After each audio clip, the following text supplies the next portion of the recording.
boa tarde, boa noite, pessoal. Essa daqui vai ser a nossa terceira aula, né, da monitoria.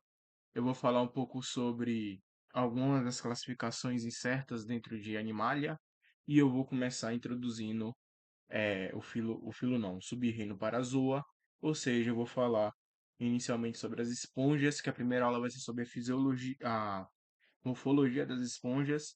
Aí na próxima aula nós vamos falar sobre a reprodução, alimentação, diversidade, distribuição, importância humana, né? Importância biológica, ecológica dos porífera, tá certo? Então bora lá. Primeiro, quais são as definições do reino animal, né? Porque tem um grande problema. A gente lá na infância, a gente aprendeu, né, que são cinco reinos, e depois quando a gente foi lá para o segundo, terceiro ano do ensino médio, já tinha modificado tudo, né, por um tempo. Através do tempo acabou se modificando a forma que a gente classifica os organismos. Na verdade, isso já existe, a forma atual, né, já existia desde 2007, só que tudo aqui no Brasil demora um pouco, né, para ser atualizado, infelizmente. Mas eu acabei, primeiramente, procurando em alguns artigos como eu poderia dar a classificação de seres vivos, eu poderia continuar apenas repassando o básico, mas eu preferi amplificar a aula um pouco para conversar com vocês a respeito da incerteza de onde a gente começa a dizer o que é um animal. Por quê? Ah, o grande paradigma antigamente era da seguinte maneira: o que era complicado de ser classificado como animal era fóssil, mas hoje em dia a gente já está indo para um lado mais filogenético, história evolutiva, e fica um pouco complicado da gente pegar e apontar e falar, não, a partir daqui nós podemos chamar de animais. Por quê? Lembra lá atrás que eu falei sobre o conoflagelado e eu falei sobre as definições do que é algo multicelular, né? Então, o que é que ocorre? Devido a como a gente está utilizando a genética, alguns estudiosos estão percebendo que alguns seres vivos que a gente classifica como animal, eles não são monofiléticos no sentido antigo. Onde é que eu estou querendo chegar? Nós temos os quitenóforos, que eu vou falar um pouco lá para frente sobre essa parte. Geneticamente, eles acabam sendo distintos a partir do porífero. Ou seja, os quitenóferos, as águas-vivas de peixe, elas são mais basais, geneticamente falando, do que os poríferos. Disso tem meio que uma incerteza ainda em como a gente vai começar a organizar. E possivelmente, futuramente, se surgirem mais evidências, muitos táxons fósseis já vão indicar que é, muitos deles não são animais, tá certo? Mas eu não vou entrar muito nesse mérito aqui. Então a gente vai falar um pouco apenas sobre como é visto atualmente e quais são as definições certas que hoje em dia a gente dá para os animais, tá certo? Para o reino Animalia, ok? Então bora lá. Primeiramente, os animais eles têm que ter multicelularidade e complexidade celular. O que isso significa? Não basta como o coanócito do homem, desculpe, os conoflagelados, não basta ser apenas como os conoflagelados, que eles conseguem ter uma semi-multicelularidade, né? Que as células elas conseguem se comportar como algo multicelular, não como uma colônia ou um cenóbio, tá certo? Agora tem que ter uma complexidade. Cada uma das células tem que ter uma função bem definida, né? Vai ter uma célula que ela vai fazer a reprodução, a outra ela vai de qualquer maneira fazer a parte do tegumento. Elas podem se diferenciar em algum momento para ter outra função? Pode. Nós, seres humanos, nós produzimos células troncos que vão se diferenciando cada vez mais, dependendo do tipo de hormônio que eles recebem. Em um momento da fase delas, de existência delas, vão ter uma função e depois vão ter outra à medida que elas vão se modificando, normal, natural. Mas aqui a gente já está falando de uma complexidade mais, vamos dizer assim, mais definitiva, né? Nós estamos falando mais de uma organização direta, não apenas se a célula quer ou não se desenvolver em um único corpo, ou se ela quer ficar com outras células para formar um cenóbio, ou talvez algo parecido com a multicelularidade, ou se vai fazer uma colônia. Não, a gente está falando de algo que é obrigatório, ou seja, é obrigatório o corpo estar em multicelularidade para sua existência, tá certo? Então, os animais eles têm que ser todos heterotróficos. Ah, mas eu li que existe um molusco, que existe um outro invertebrado, um parasita, alguma coisa que consegue fazer simbiose com alga, ou consegue fazer alguma simbiose com bactéria, ou consegue roubar cloroplastos e consegue fazer fotossíntese. Tá, mas a origem é que todos eles são heterotrófos, tá bom? Então, para ser considerado um animal, tem que ser heterotrófo no sentido pleno, ou seja, evolutivo, né? O ser vivo que deu origem a todo o ramo, ele tinha que ser heterotrófo. Não é porque evolutivamente houve uma seletividade agora, que a gente vem descobrindo essas espécies, que obrigatoriamente a gente tem que dizer que não, há uma exceção de autotróficos. Eles não são autotróficos de verdade. Eles necessitam fazer uma série de processos que são heterotróficos para ser autotrófico e né, definitivo, tá certo? Então, quebrando um pouco dessa dúvida que alguém possa ter. Depois, tem que ter uma ausência de parede celular, tá bom? Todas as nossas células animais, todas as células animais, elas não têm parede. Elas não desenvolvem parede. Elas podem desenvolver uma membrana com alguma proteína, envolvida com algum açúcar, que a gente chama de glicoproteína, ou envolvendo com algum tipo de carboidrato, que a gente chama de lipoproteína, que pode formar alguma coisa mais espessa para ter alguma vantagem, ou então pode utilizar o cálcio, o magnésio, ferro, cromo, bromo, para formar algum tipo de carapaça na parte mais externa da pele, mas a celulamente não existe uma estrutura que a gente pega e fale é uma parede celular, tá bom? Então, outra característica que define o animal, não tem parede celular, as células não têm parede celular. Todos os animais vão ter a capacidade de locomover ao menos um estágio da vida. Então, desde a esponja, ou melhor, o quitenóforo, até nós seres humanos, né? Vamos colocar a gente como na escala evolutiva mais complexo, sendo que possivelmente a gente não é realmente tão complexo assim, é muito mais nosso pensamento cognitivo, mas eu não vou entrar em antropologia e filosofia aqui, tá bom? Mas desde o ser mais basal até aqueles que são colocados como o ser mais derivado, como nós seres humanos, pelo menos algum estado da vida, o animal tem que estar em estado de movimento. Ele não é fixo. As esponjas são fixas, os coríferos são fixos, corais são fixos, briozoários são fixos, tá certo? Alguns anelidas são fixos, alguns outros vermes são fixos, mas em algum estado da vida, seja larval, adulto, em alguma transição larval, alguma metamorfose, tem que ter algum tipo de movimento, tá certo? Ou é algo que se mantém, não tem uma exceção. Não existe ainda comprovado, estudado, uma espécie de animal que em todo o tempo de vida ele ficou parado, ele ficou céssio, tá bom? E mesmo que a gente vai descobrir evolutivamente ele tem um ancestral que tem isso daqui, que em algum estágio da vida dele ele tem algum movimento, tá bom? Tem que ter reprodução principal a partir de gametos, ou seja, sexuada. Então a nossa origem, né, evolutiva que define o animal já é a partir de um ser vivo que tem a capacidade de trocar material genético e não se reproduzir apenas por divisão celular, tá bom? Então, outra característica da gente é que a gente tem que, todos os animais têm que ter a capacidade de fazer reprodução sexuada. Há aquelas exceções que não conseguem mais fazer a reprodução sexuada, exemplo, alguns largatos e por aí vai. Sim, mas evolutivamente eles têm um ancestral que faz a reprodução sexuada. Então, bem possivelmente, aquele ser vivo que deu origem aos quitinóforos, depois se dividiu para dar o ramo aos poríferos e por aí vai, os bilatérios que são a gente, e etc, etc, etc, ele tem a reprodução sexuada, ele tem a capacidade de trocar gametas. E por último, tem o desenvolvimento embrionário, passando por um zigoto e a formação de blastos, tá bom? Para quem não lembra lá de embriologia, você vai ter os gametas se fundindo, formando o zigoto ele vai se dividindo, formando mórula, blástula e por aí vai. E a blastulação, você depois tem a glastulação, que você tem a divisão dos folhetos, tá bom?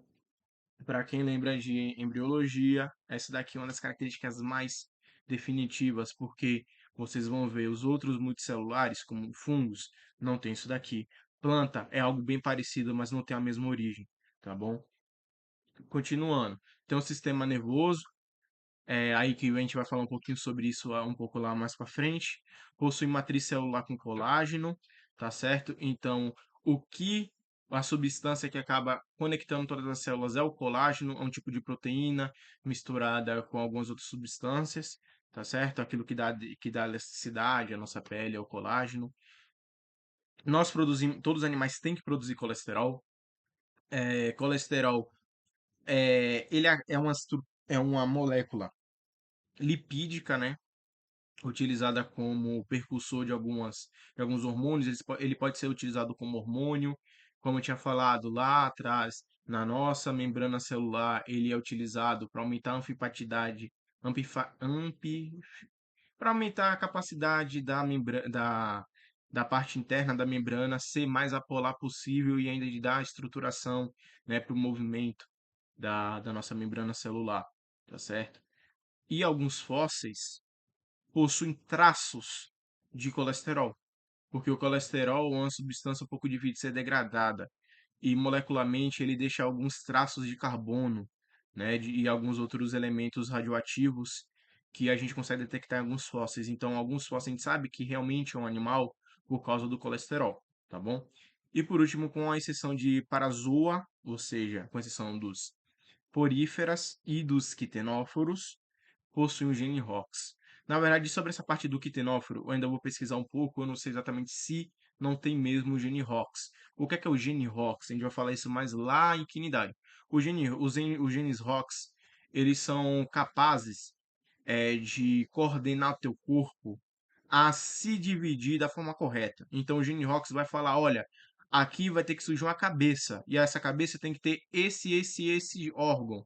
Olha, aqui vai ter que surgir um braço, e esse braço ele tem que ser feito disso e disso e disso. Então, é um tipo de regulador que faz com que a gente consiga dividir nosso corpo entre cabeça, tronco e membros. Nos ecdysozoas e nos anelidas e alguns outros filos que tem a parte da segmentação que a gente chama de tegmentação. Vou falar isso bem lá na frente quando a gente falar um pouco sobre a anelida, né? É o que vai definir como é que vai ser originário cada segmento do corpo, tá bom? Nós, seres humanos, nós temos tegmentação, né? Nós acabamos... tegmentação não, desculpe. A gente forma metâmeros, tá certo? Tem metâmeros que são aquilo ali que a gente vai conseguir dividir nosso corpo.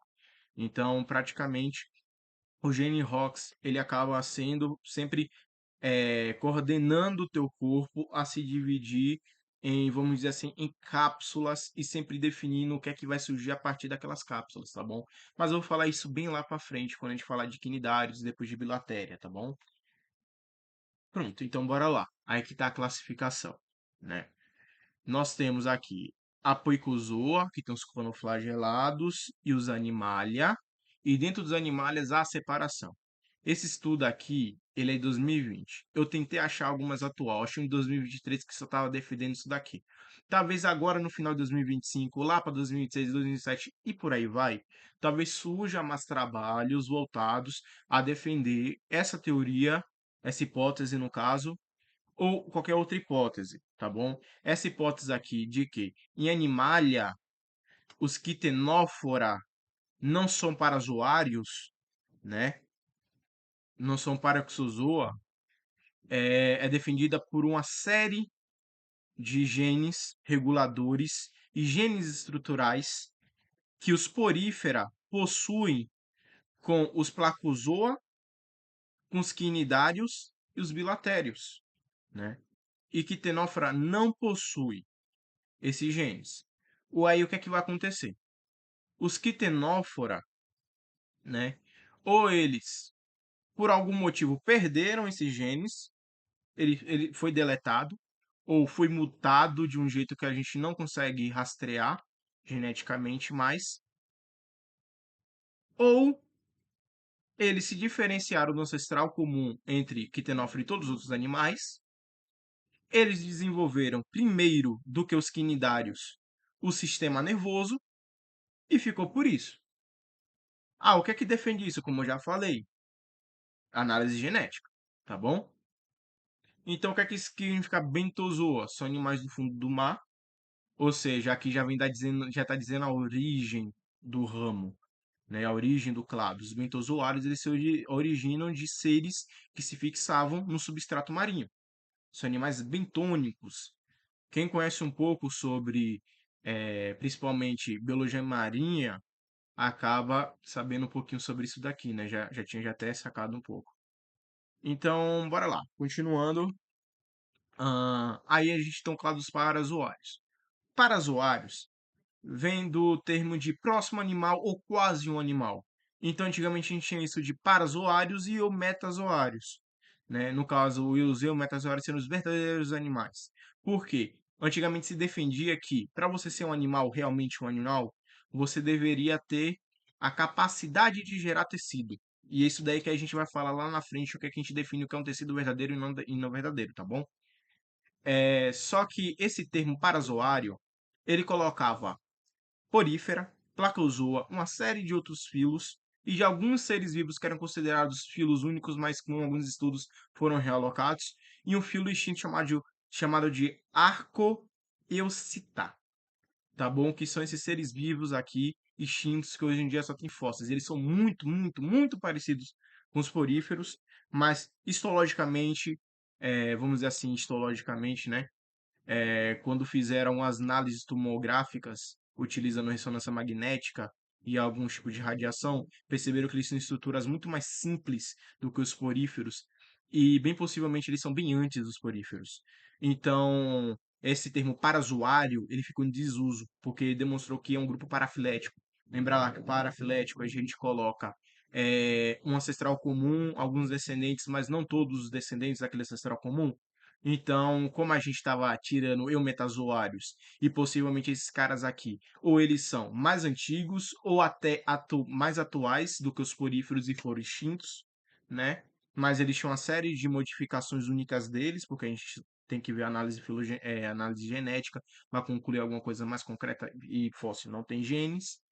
A gente não conseguiu ainda determinar, mas pelo fato de alocar Placozoa e alguns outros filos, e as análises demonstraram que placozoários, vamos voltar aqui, eles estão próximos dos quinidários e bilatérios, então é um grupo parafilético. Então ele não é mais defendido, tá certo? Então bora lá. Bem, vamos logo falar sobre os poríferos finalmente. Eu comecei falando sobre o que é que define um animal, depois eu fui falando um pouco sobre a classificação atual e que vocês podem encontrar em alguns livros o termo parazoários para definir porífera como sinônimo. Mas parazoário não é mais aceito, tá bom? Lembre-se disso. Toda vez que vocês lerem parazoário, ignora, tá bom? Então, bora lá. O que é porífero? Os poríferos, na etimologia da palavra significa que possui poros. Então, são animais que na estrutura deles, eles têm passagens, entradas, chamadas de poro, para absorver água, tá bom? São animais extremamente filtrantes, né? Existem algumas historinhas, existe porífero carnívoro. Sim, existe. A gente vai falar isso na próxima aula. Sim, tem poríferos que se modificaram através do tempo e eles são predadores, tá bom? Mas geneticamente não, morfologicamente não, desculpem. Evolutivamente, um ancestral de todos os poríferos é filtrador, tá bom? Então, bora lá. São chamados popularmente como esponjas do mar, né? Antigamente eram considerados como animais basais mais vivos, como eu tinha falado, agora possivelmente os animais basais vivos, mais basais e vivos atualmente são os quitenóforos, tá certo? As águas-vivas de pente. Eu vou fazer uma aula, eu pensei em começar com quitinóforo, mas normalmente todo livro traz porífero a quitinóforo, então placozoa, porífero, quitinóforo. Então eu vou fazer assim, porífero, quitinóforo, placozoa, quinidária, e assim sucessivamente até chegar na Nelida, que é o último filo que vocês vão ver, e possivelmente eu faço uma aula com os intermediários ali, explicando um pouquinho sobre eles, tá bom? Porém, há estudos que defendam, como eu tinha falado, que tenóforo é o grupo mais basal. Características dos poríferos, tá certo? Primeiramente, a organização celular deles. São animais com organização corporal no nível celular, ou seja, não tem tecido verdadeiro, tá bom? Então, a organização corporal deles é apenas baseada em células. Eles não formam tecido. Lembra que que o tecido são células e substâncias. O epitélio tem células, ele é feito de quê? O tecido epitelial. Células vivas, algumas substâncias intracelulares e células mortas, que vêm formar a pele. Lembram disso? O conjuntivo é o que tem menos células, né? O muscular tem fibra muscular. O nervoso tem actina, tem miosina, tem bainha de mielina. Lembram disso? O ósseo tem a matriz óssea, tem cálcio, tem hidroxapatita, tem substâncias, né? Além disso, o tecido ele forma um sistema complexo, enquanto nos poríferos não. Vou falar um pouco, já estou já definindo, né, logo isso, mas eu vou falar um pouquinho mais disso aí para frente, tá bom? Eles têm o corpo deles é assimétrico, tá bom? Ou seja, a gente não tem um corte anatômico definido, embora a gente possa dividir ele na parte apical, né, que será a parte de cima, e a basal, que é a parte que ele se fixa no substrato, tá bom? Todos os adultos são fixos, não existe poríferos adultos que conseguem se mover sozinhos, mas todas as larvas nadam, tá bom? Elas são ciliadas, elas desenvolveram cílios para nadar. E eu vou falar um pouquinho aí disso na reprodução na próxima aula, tá bom? Na alimentação. E eles também não têm órgãos, já que eles não têm tecido, não têm órgãos, sem órgão não tem sistema, tá bom? A alimentação deles é por suspensão. O que é um animal suspensensível? Né? O que se alimenta por suspensão. É tudo aquilo que se alimenta no que está dissolvido na água. Como eu falei, eles são filtradores. Eles vão se aproveitar de seres vivos, de micro-organismos, de moléculas que estão dissolvidas na água. Eles, a partir dos coonócitos, que são células especializadas, né, flageladas, eles fazem o movimento da água, eles puxam pelos poros, tem todo o processo de como é que fala? De analisar que substância é, aglutinar, digerir, liberar a digestão. Alguns professores vão falar para vocês que os poríferos não têm essa parte de eliminar a substância, que eles aproveitam o máximo possível. Não. Tem algumas substâncias que eles detectam, se elas detectam que podem fazer mal a elas, principalmente um excesso alto de cálcio, eles liberam por fora. Não é que eles vão liberar, por exemplo, como a gente faz, acetil, né? Quando a gente tem uma grande produção de acetil, a gente acaba liberando o acetil.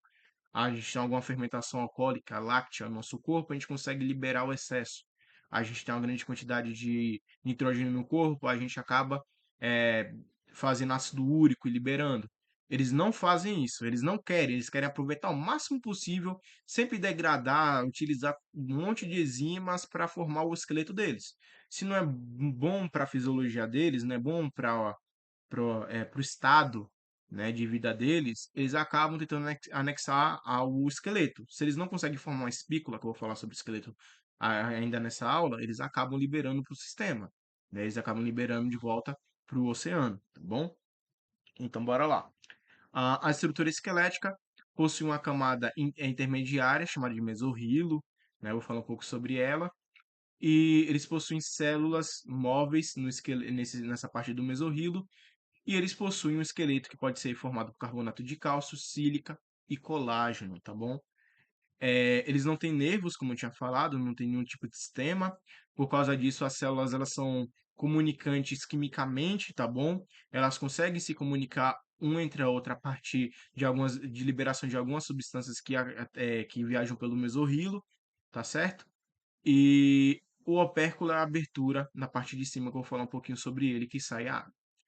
Então, eles têm uma diferenciação entre cilos e flagelos, no qual, como eu tinha falado antes, apenas a larva vai ter os cílios e o flagelo onde está no coanócito, no que ele acaba sendo utilizado para, né, fazer o fluxo de água, tá bom? Então, morfologicamente, nós temos várias formas, né, de esponjas. Aqui não são classificações, vamos dizer assim, aceitas, né, porque cada classe vai ter espécies com diferentes morfologias.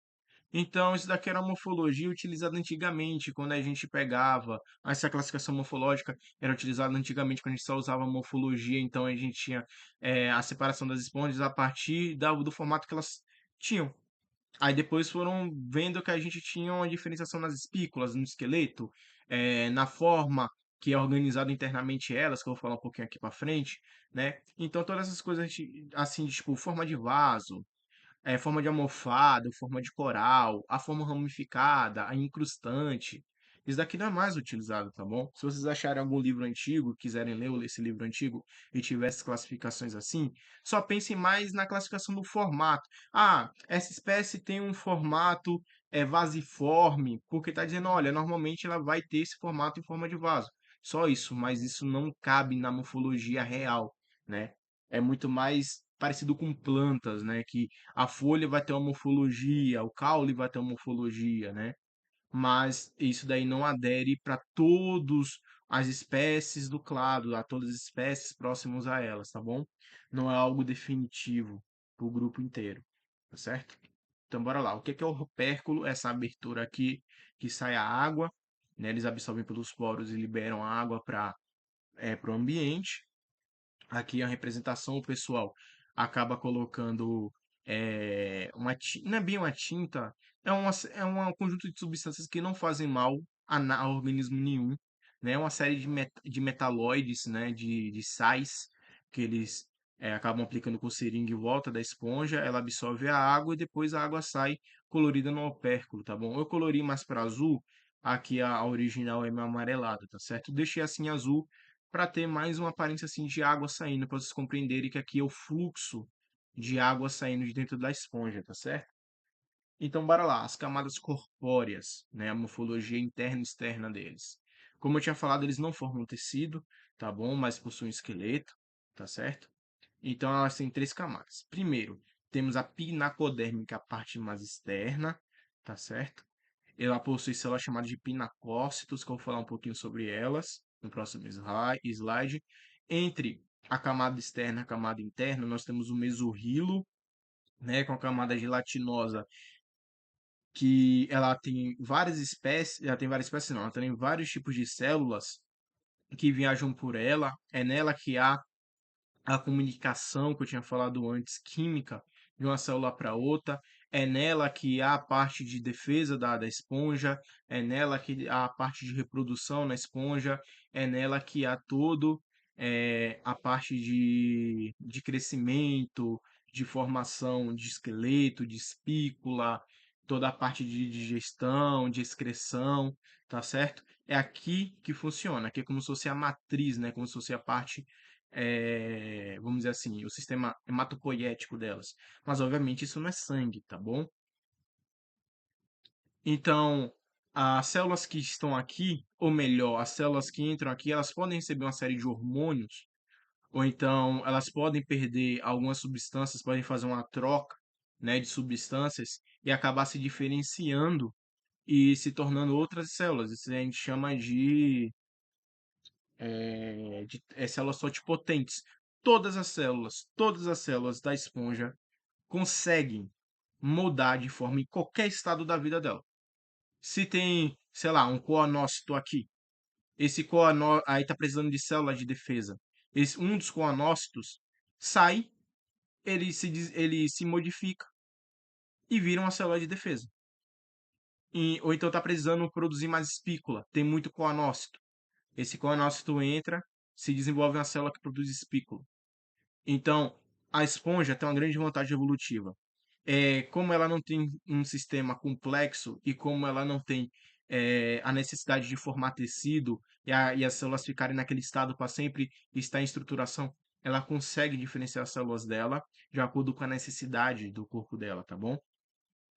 E por último tem a coatoderme, que tem os coanócitos, que é a parte que faz todo o movimento de água para fazer com que a água venha em direção às paredes da esponja, para ela absorver através dos poros. Tem toda a parte de captura de alimento, aglutinação de alimento, e depois com esse mesmo movimento que eles ficam puxando a água vai em direção à parte interna, que é chamada também de câmara flutuante, ou então câmara hidráulica, e depois a liberação da água pelo opérculo, tá bom? Então, bora lá. Como assim tecido verdadeiro? Que eu falei tanto disso. Lá atrás eu já tinha dado logo essa informação, tá bom? Mas as esponjas não possuem tecido verdadeiro porque as células dela não se organizam com comandos para formar estruturas com comandos funcionais. Como assim? Como eu tinha falado antes, elas não formam uma célula que secreta alguma coisa, que faz uma estrutura, que essa estrutura depois ela se organiza formando um órgão, tá certo? Então é só isso daí. Não é considerado tecido verdadeiro porque ser considerado um tecido tem que ter toda uma série de especificações que excretam, que tem alguma substância que conecta e tem uma função determinante e por aí vai. As esponjas não têm isso. As células são independentes. É como se fosse uma supercolônia. Embora a gente seja, nossas células são uma supercolônia, mas é como se fosse uma supercolônia de células, né? Um super cenóbio de células que cada uma pode se modificar quando quiserem e tá de boa, tá bom? Então, quais são os tipos de célula que elas possuem, né? Como eu tinha falado, todas elas são totipotentes, elas conseguem ir se modificando através da necessidade do corpo da esponja, tá? Elas conseguem formar estruturas diferentes para fazer com que a esponja consiga crescer em direções diferentes, ou seja, ela não necessariamente na espécie ela vai ter sempre o mesmo formatinho, ela pode diferenciar uma coisa ou outra, uma parte está mais rígida do que a outra, e por aí vai, tá bom? Então, as células da pinacoderme, que é a parte mais externa, nós temos o pinacócito, que elas são planas, elas formam a camada protetora, então, sei lá, algum peixe está tentando comer uma esponja. O pinacócito, ele acaba liberando algumas substâncias que acaba liberando, não, ele acaba produzindo alguma substância que tenta deixar o corpo mais duro. Então ele é utilizado, os pinacócitos têm a função de fazer o esqueleto, não o esqueleto, mas para fazer a parte mais externa, né? Vamos dizer assim, entre muitas aspas, tá? Entre muitas aspas, só para ser didático aqui, a pele das esponjas, ele acaba formando o que seria a pele das esponjas, e eles conseguem se tornar mais rígidos para impedir com que eles sejam quebrados, né? Os miócitos são células contráteis que controlam o tamanho da abertura da esponja, ou seja, ele acaba controlando se vai ter mais fluxo de água ou menos fluxo de água para dentro da esponja, tá bom? E aí eles conseguem abrir uma coisa que a gente chama de ósteo, né? E o ósculo, que é a parte lá de cima. Os porócitos, que são células tubulares, que, desculpem, que formam os poros de entrada de água, que eu vou mostrar ele lá na frente. E as células glandulares que secretam muco para proteção e lubrificação. Aí, sei lá, por algum motivo elas estão perdendo substância para a água. Elas liberam alguma substância que impedem essa liberação de água para o meio externo. Ah, elas estão precisando ter algum tipo de flutuação por algum motivo para impedir alguma coisa, porque lá na frente eu vou falar um pouco sobre ecologia, até algumas espécies que ficam em um ambiente que seca, né? Ficam em algum ambiente que a maré diminui em algum período do ano, algo do tipo que mudou alguma corrente, alguma temperatura, ou porque elas são de ambientes docícolas, elas acabam ficando em um lugar seco, aí elas geram a camada protetora, aí se tiver água, elas flutuam, aí elas começam a secar mais rápido para fazer com que elas consigam produzir um embrião. Aí eu vou falar isso na parte de reprodução, tá bom? Porque tem algumas esponjas que fazem isso. Então, então existe uma série de células glandulares na pequena nacoderme que tem essas funções aí de defesa e até mesmo de controle, né, hormonal. Então, nós temos as células do mesorrilo, né? O mesorrilo é aquela parte do meio, né, que tem entre a parte interna e externa, no qual tem as células que viajam através da esponja, que fazem todas aquelas funções que eu tinha falado para vocês. Primeiro delas é o arqueócito, células totipotentes, né? São praticamente como se fossem para a gente células-tronco, que se diferenciam de outro tipo de células dependendo da necessidade da própria esponja. E eles normalmente, quando eles não se modificam para algo mais específico, eles participam da digestão, tá bom? Nós temos amebócitos, que eles são células que são utilizadas para quebrar resíduos, se há algum tipo de parasita, um protozoário, algum animal bem pequeno, né, bem diminuto, que entrou dentro da esponja, a tendência do amebócito acabar tentando destruir essas células, né, esses seres vivos que tentam parasitar a esponja. Eles são chamados de amebócitos porque eles têm um formato de ameba, tá? Eles têm pseudópodes e por aí vai. Os esclerócitos, que secretam espículas que formam o esqueleto mineralizado das esponjas, os esponjócitos que formam as fibras de espongina. A espongina é uma proteína própria da esponja, que é utilizada para formar uma parte do esqueleto dela. Tem esponja que só tem espongina, não tem fibrilas, não tem espículas, tá bom? Fibrilas tem, me desculpem, não tem espículas. Temos os fogócitos e colêncitos, que secretam fibras de colágenos, formando outra rede de proteção e de estrutura para a esponja, e principalmente eles estruturam o mesorrilo, tá bom? Os coanócitos, que é da parte da conotoderme, porque só existem coanócitos. Aí tem esses coanócitos, como eu tinha falado, eles são células flageladas, eles acabam movimentando o flagelo deles para fazer com que a água entre dentro da esponja e saia da esponja, e ao mesmo tempo eles capturam partículas de suspensão para alimentação, e eles conseguem fazer uma parte da digestão. Eles não são necessariamente as células que fazem toda a digestão, mas grande parte da digestão eles fazem. Na parte de fisiologia eu vou falar um pouco como é que eles funcionam, tá bom? Então, bora lá. O sistema aquífero, como é que a água entra e a água sai da esponja? A entrada de água é pelos poros dos tilos, tá certo? A filtragem, ela foi por canais internos, onde os coanócitos filtram capturando os alimentos, como eu tinha falado lá atrás, e a saída da água filtrada é pelo ósculo, né? Que é essa boquinha dela aqui. Então, aqui, mais uma vez, nós vamos ter os poros, né? Os poros também chamados de ósteo. Vai ter entrada de água, que são os canais aferentes. É o canal. Na verdade, o canal aferente é essa invaginação aqui. Aferente, lembrando, é o que chega, e eferente é o que sai. Então, a água acaba entrando pelos poros, pelo ósteo. Então, a espongicele, que é a cavidade aqui que tem a união de água. A água que entra, ela vai se acumulando na espongicele para depois ser liberada pelo ósculo, tá certo? E como eu tinha falado, os canais aferentes é aquele que faz a filtração e a entrada de água.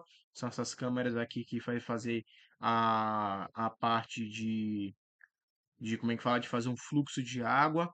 O canal radial é a câmera interna dos coanócitos. Então a água entra por aqui e aqui dentro a gente chama de canal radial. E o ósculo, como eu tinha falado antes, a saída. Então, voltando. Nós temos os poros. O ósseo, ele é a parte que entra a água. O canal aferente são essas invaginações aqui, onde tem entrada de água, porque eles têm essa invaginação nesse tipo de esponja, para aumentar a área de contato, tá bom? Para entrar mais água o máximo possível para essa espécie de esponja, para esse tipo de esponja. Quando a água ela entra dentro dos poros, dentro do ósseo, ela vai para o canal radial, onde tem os coanócitos, e ali ela vai acabar, aí os coanócitos vão acabar pegando as partículas de suspensão. Depois a água ela pode se acumular nessa parte aqui que é chamada de espongiocela, e depois ela vai sendo liberada, né, pelo ósculo a partir do movimento também dos coanócitos, tá certo? Então, as esponjas, elas também têm estrutura corporal. A estrutura corporal não define a classe, tá bom? A gente pode ter esponjas de uma classe que seja do tipo leucoide e outras espécies da mesma classe que seja ascoide, ou até mesmo dentro das famílias, que geralmente é difícil já dentro das famílias já terem estruturas diferentes. Mas só que isso daqui, o que é que vai definir isso daqui? Onde elas se originaram, né? O tipo de partícula que está lá e por aí vai, a seletividade evolutiva, né? Vai depender disso daí. Praticamente foi como elas foram selecionadas e como as células conseguiram se organizar ali. Mas isso não vem do crescimento, isso vem da genética mesmo, tá bom? Onde é que eu quero chegar com isso se vocês não entenderam ainda? Você vai ter as classes de esponja e o tipo leucoide, ele pode existir em espécies da mesma classe que tem a ciconoide. Então, esses tipos aqui de morfologia não definem uma classe. Ela só define a morfologia mesmo corpórea de uma espécie ou de uma família, né? Então, bora lá. Elas apresentam esses três tipos, tá certo? Que a grande diferença deles vai ser o tipo de entrada de água, como é que ela se organiza, os tipos de de vaginação, os tipos de canais que elas têm, a quantidade de capacidade de absorção de água. Isso daqui também interfere na forma que ela vai ter. Normalmente as COIDs são esponjas pequenas, ciconoides são esponjas mais, vamos dizer, longas, leucóides são esponjas mais redondas ou até mesmo mais incrustantes, mais parecidas com corais, né? Então, bora lá.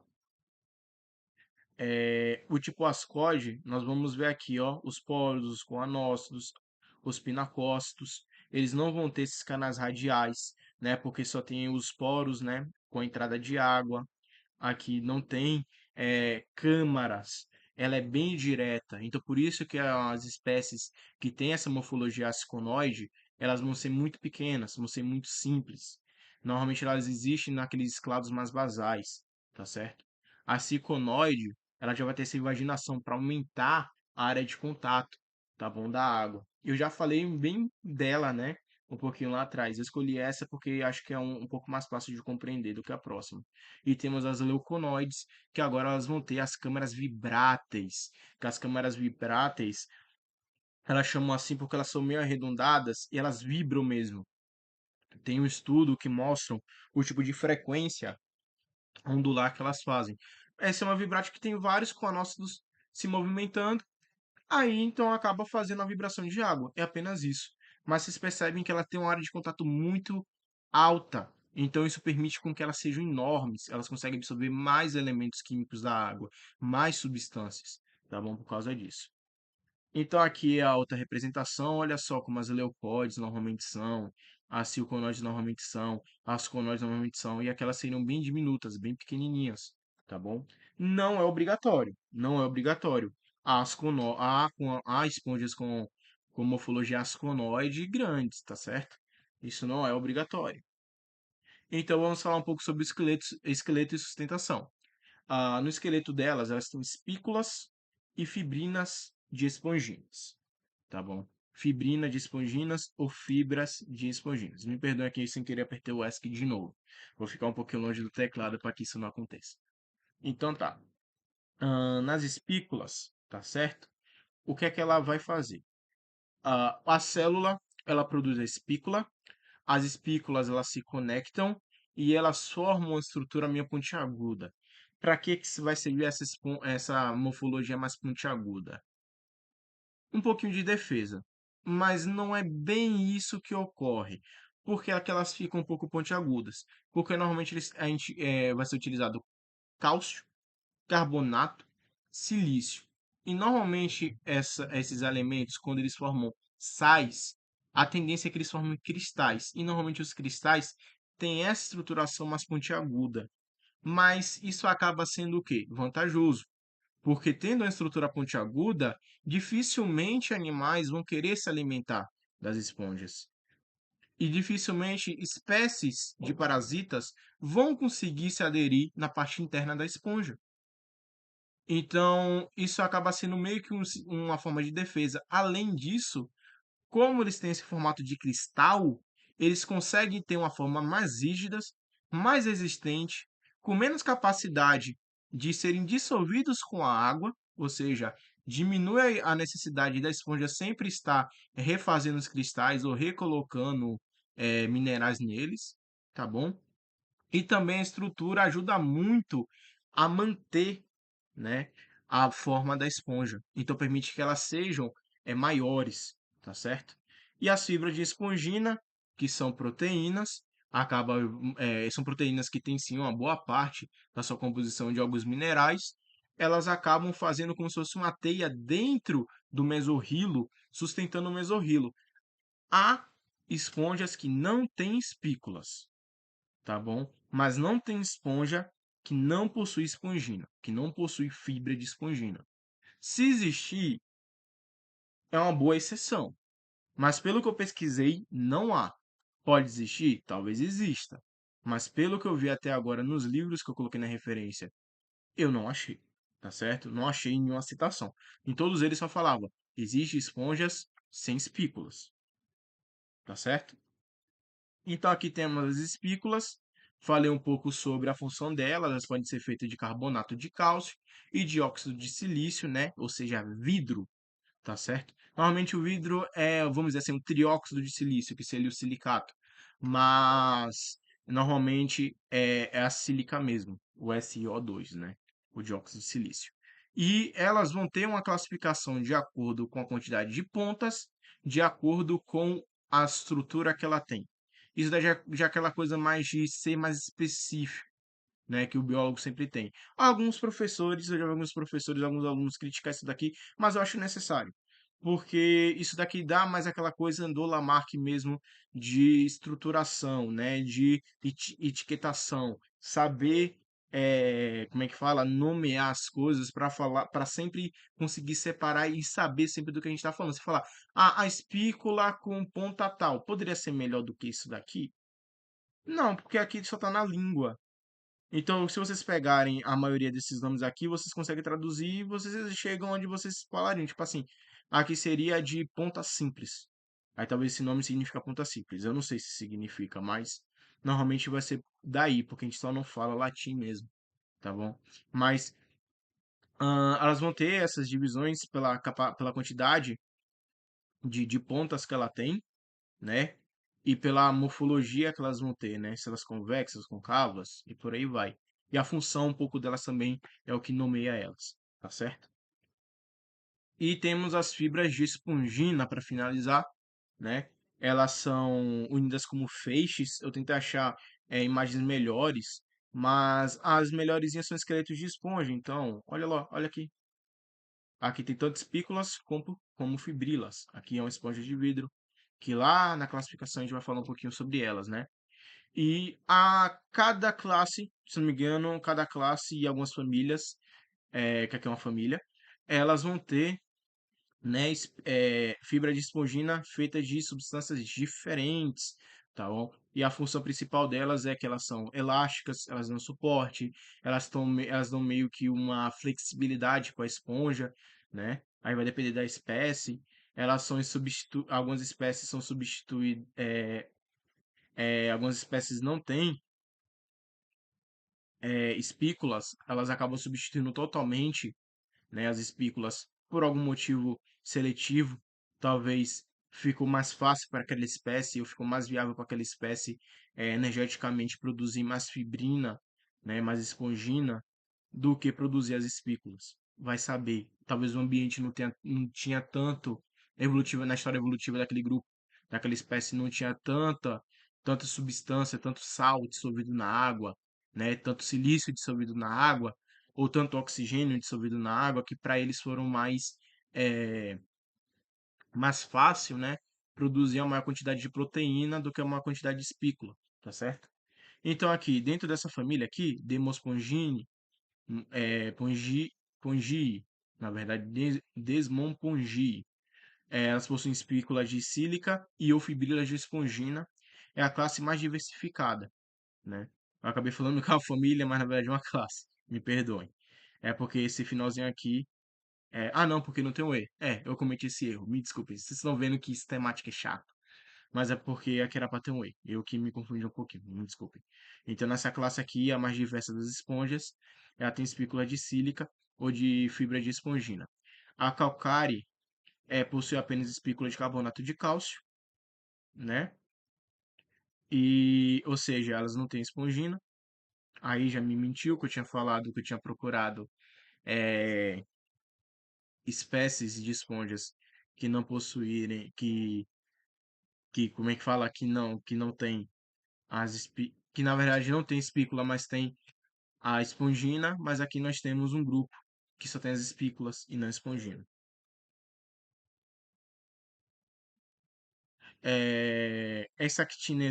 Hexactinellida, né, é conhecida como esponja de vidro, tem espículas de sílica que se fundem, formando uma rede semelhante a vidro, tá bom? Então, praticamente o que é onde é que a gente chega aqui? Que as esponjas, como eu tinha falado, dependendo de onde elas evoluíram, elas acabam tendo ou o esqueleto um de outro ou a junção de ambos, tá bom? Isso não muda nada. Possivelmente, o ancestral comum, ele primeiramente tinha espongina para depois ele produzir espícula, tá certo? Porque normalmente, quando você vem estudar os esqueletos, a origem dos esqueletos, que eu vou falar um pouco disso lá, quando a gente falar sobre as anêmonas, possivelmente quando eu bater em cima das anêmonas, eu vou falar um pouco sobre isso. Muitas das substâncias dissolvidas na água em grande quantidade, lembrando que, ó, por que o oceano ele é salgado? Porque ele tem uma quantidade alta de sal. Ele tem muito metal alcalino terroso, muito metal de transição, muito ametal, muito quase metal. Então, essa grande quantidade de elementos químicos, em grande concentração, se o ser vivo não tem um controle alto, é venenoso, muito venenoso para eles, tá bom? Então eles acabam conseguindo desenvolver não. Aqueles que têm a capacidade ou então têm meio que a predisposição aí produzindo alguma coisa, uma enzima que acabe utilizando esses metais ou impedindo que eles sejam introduzidos à célula, eles acabam reutilizando, né, essa grande quantidade para produzir alguma coisa para eles, e normalmente é o esqueleto. Então, bem possível que a espongina, a proteína, venha primeiro e depois, com essa capacidade de filtração, né, essa especialidade em filtração, acabou formando células que tinham a capacidade de criar as espículas. Então, por isso que normalmente a maioria das espécies, a grande maioria das espécies das esponjas, vão ter as fibras de espongina em grande quantidade e as espículas secundariamente. Mas diferente aqui, como eu errei de propósito, os calcária possuem as espículas de carbonato de cálcio. Eles não possuem as esponginas, tá bom? Então, contudo, referentemente, eu acabei utilizando esses livros aqui para compor essa aula.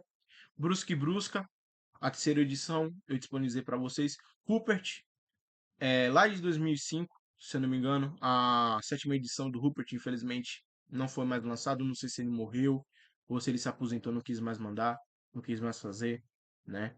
Tem o Hickman, que é muito bom, que é os princípios de integrados à zoologia. Muito, ele é ótimo. Se eu não me engano, é o que tem um caranguejo na frente, né? Tem o que tem um caranguejo, tem outro que tem uma anêmona. O que tem um caranguejo na frente, ele é bem atualizadinho. Ele não tem tudo que o Brusca traz, porque o Brusca ele tem trabalho de 2017 e do início de 2018, que antes do casal, né, Brusca é ser Brusca e Brusca, né?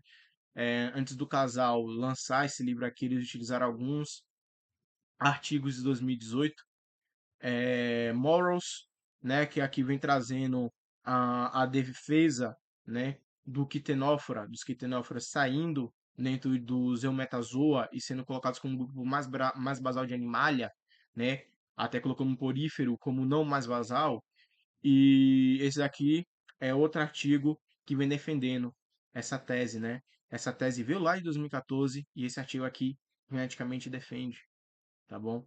Então, se vocês quiserem procurar esses artigos, fiquem à vontade. Essa página aqui tá errada. Eu lancei lá pro ChatGPT fazer para mim logo a referência, ele pegou e me lançou assim, eu deixei. Mas se for realmente essa página, vão atrás. Ah, mas você não leu esse artigo? Cara, eu li esse artigo ano retrasado, eu nem me lembro onde é que tá mais isso daqui. tá bom? Mas é esse artigo aqui, vocês podem ir atrás dele, que vocês vão acabar tendo até alguns destaques sobre o defeso, cadê? Desses caras aqui. Aí tem uma descrição um pouquinho desse filo sobre como eles não deveriam ser colocados juntos com os poríferos. Eu acho muito bacana. Contudo, é isso. Até a próxima. Espero que vocês tenham gostado. Ah, eu tentei fazer uma aula um pouquinho mais, menos longa, mas deu 1 hora. Não tinha o que fazer. A próxima aula, talvez demore uns 30 minutos, vai ser a morfologia. Não, a morfologia não, me desculpe. Vai ser a reprodução, a parte dos sistemas digestivo, endócrino e por aí vai dos poríferos. A ecologia e importância para o ser humano. A gente finaliza porífero. Depois eu vou falar um pouco sobre Placozoa, Quitenófora. Aí depois quinidária. De quinidária a gente fala um pouco sobre a ideia do bilaterismo, o surgimento dos bilatérios. Aí introduz logo os plateumintos. Aí que vai começar a ser um pouquinho mais extenso. Dos plateumintos a gente vai direto para os molusca. Dos molusca, os anélida. Aí fechou. Aí por último, o que eu posso fazer para vocês é fazer mais umas 2 ou 3 aulas, né? Para quem ainda não está estudando ou não tem ouvido falar, os anelídeos e os moluscos, eles fazem parte de um grande grupo, né, de um taxon chamado de Lophotrochozoa. E antes dos Lophotrochozoas, entre plateumintos e os Lophotrochozoas, há alguns outros taxons, e dentro de Lophotrochozoa, antes de molusco e anelida, tem um monte de outros taxons. Então eu posso falar rapidamente, fazer algumas aulas falando rapidamente sobre esses filos, não aprofundando, se vocês quiserem, tá bom? Então, essa aula vai ser com uma atividade de 6 questões, a próxima vai ter uma atividade de 10 questões, e é isso. Até a próxima, muito obrigado pela atenção de vocês.